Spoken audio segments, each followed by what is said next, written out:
Hello everybody and welcome. This is Spoonie.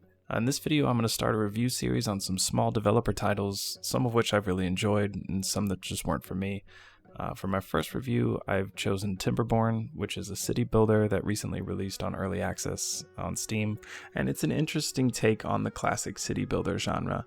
You start with a handful of beavers and need to immediately begin collecting resources, water, and food in order to survive and grow your colony. Right now there's only 2 factions. The second one does need to be unlocked. I do imagine the developers plan to add additional factions in the future. There's also a variety of difficulty settings and map sizes, which is all pretty straightforward. So we'll just start a game and jump into it.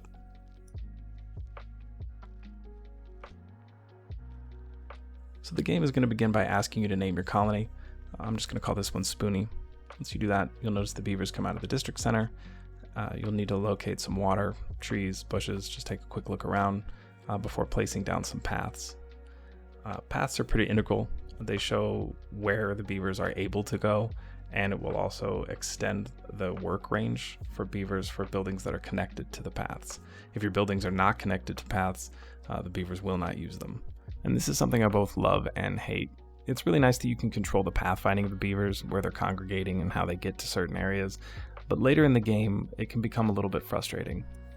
And what I mean by that is that when your beavers reach the maximum distance they can travel from your original district center, you'll have to place a new one and a district gate that separates them.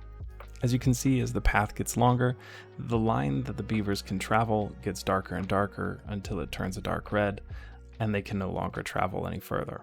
That's when you need a district gate and a new district. You do have to manually migrate your initial beavers into there, but they will start to populate. It will need its own housing.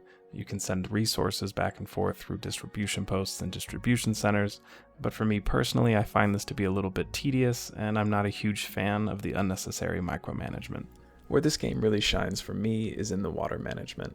I really enjoy and find myself putting a lot of time into figuring out where the best place to build dams would be, or how to create channels and reservoirs to survive droughts, which become longer and more severe over time.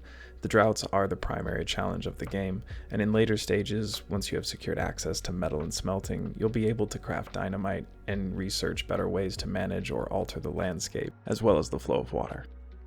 All in, this game is really fun, and is definitely worth picking up if you're into city builders and want one that leans a little more to the casual side of the genre, but still gives you some difficult challenges to overcome.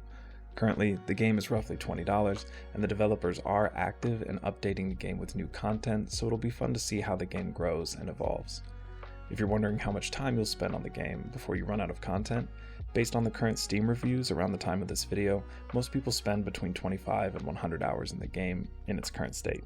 But your mileage might vary depending on your gaming habits, and with more factions and content being added, I imagine this number will grow as people come back after breaks to see how the game has progressed. Overall, I did give this game 3.5 spoons out of 5.